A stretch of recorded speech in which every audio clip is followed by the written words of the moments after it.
Yo, what's going on, guys? We are back. We're filming a 14 weeks out back day. This is second day of 14 weeks out, so a little bit way through. We have check-ins on Saturday.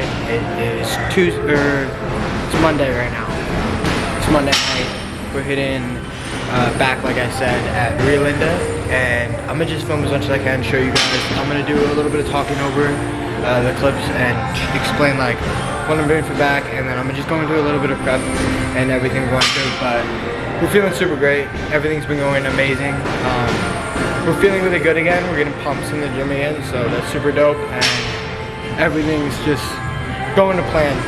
That's what my coach is saying, and I agree with it too. So I'm just sticking to it, trying to be as much on measured as possible and getting as far as possible with this prep.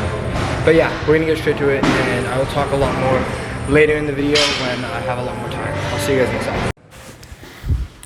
Okay, so we always start with the single arm lat row. This is our starting movement that our coach has us programmed with. We're only doing 2 sets, so I usually just get in like a nice little warm-up set before going into those 2 sets. Not super hard because it's not a super physically taxing movement, and it's not gonna destroy my CNS or risk injury a lot. So I usually just do a nice little warm up and then get into the heavy sets. So just like that, I'm just getting my lats used to moving, getting some blood in there, and making sure everything's feeling right, everything's moving right. I'm not feeling any pain from my chest the day before, and I'm not like getting any cramps. And I'm just making sure I'm feeling the movement, getting the tempo right, getting the form right. So yeah, and then after this, we're going into our first set. We usually only do 8 reps and 10 reps for the 2 sets that we do. I think today we're starting with the 8 rep set, so we're going a little bit heavier than we are on the next set. But again, we're just focusing on really controlling the weight, really feeling the lat squeeze. I really try to bring my elbow back and feel it squeeze my lat together at the top, and making sure that I'm getting a nice stretch at the bottom. So you really want to focus on both portions, in my opinion, especially with a movement like this. Cables are pretty balanced in the tension throughout the whole movement, so I like to really dig deep and go hard on all sections of the rep. Moving on to our other side, we always take a good minute or so to rest between sets on both sides so that we can get 100% out of both sets. You do create some fatigue and loss of energy when doing a set, obviously, so going right back into another set right after, you're going to perform worse than you did for your first set. So I always give it a little moment and then go back into my next set. So yeah.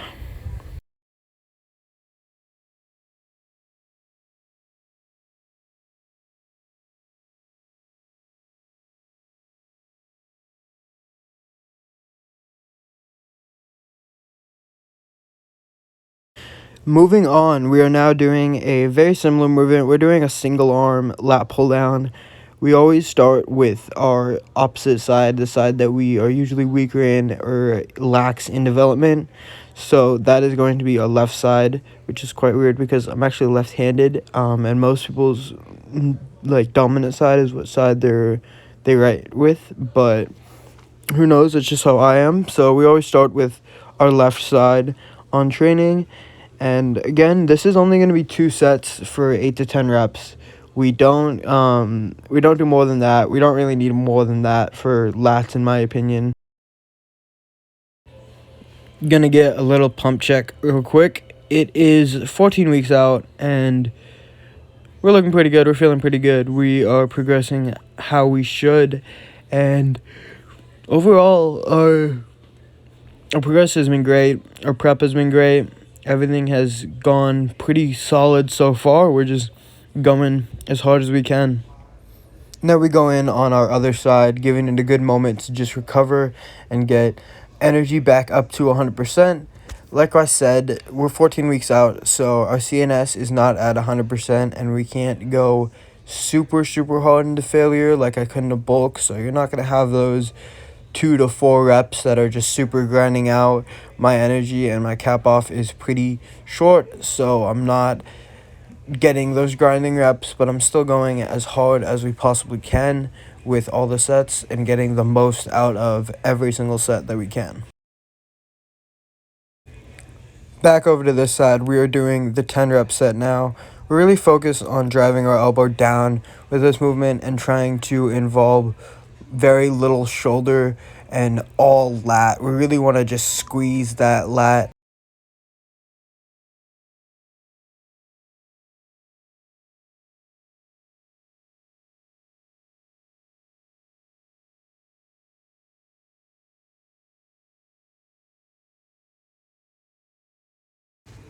Okay, so moving on from here, we have a upper back row. So this is probably my favorite back movement. It is just so good. I really enjoy training back, and this is just one of my favorite movements to progress and one of my favorite movements to do. So we're really trying to focus on, again, driving our elbows back, but really trying to squeeze the middle and upper back muscles together at the end of the rep, and really trying to just drive everything together, really get all the muscle connected and make sure we're hitting the proper sections of the back that we're trying to activate. We're also trying to make sure that we're not abusing momentum and we're not cheating on the reps, and we're also not cutting the reps super short and not fully squeezing our back. We really want to make sure that we're fully contracting and getting the most out of the reps. And again, we're going as far into failure as we can.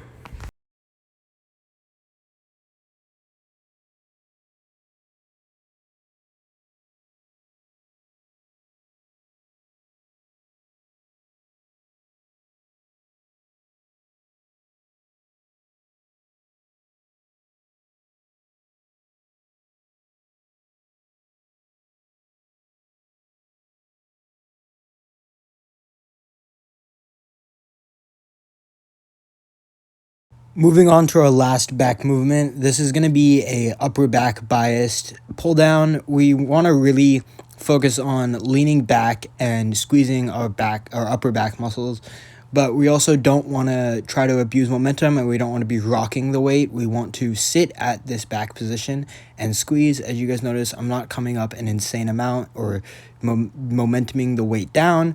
I'm really trying to squeeze those upper back fibers, really trying to bring those rear delts together and just squeeze, get all the muscles connected, and just focus on that upper back. We're not trying to involve too much lat or too much middle back or anything else. Moving on to our first bicep movement, we have a preacher curl.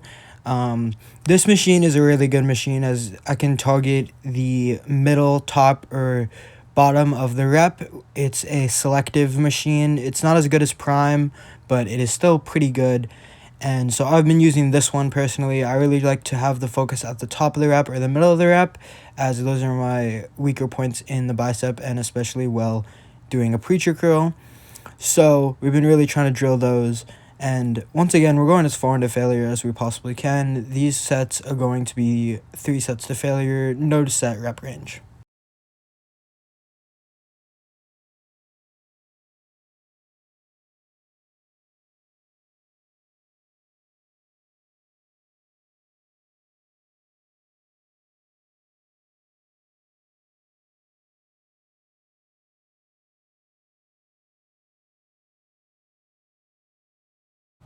Now on to our last bicep movement. We have drag curls. We're doing these switching sides. So we start with our right side, go to our left side.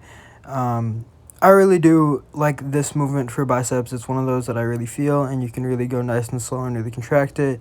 And you can also go pretty far into failure because it allows you to really squeeze the rep and not have a weight fall off, or where the point where the weight is heavier or lighter. So you really just get all the way to failure through the whole rep. And that is really nice. So I always try to use cable movements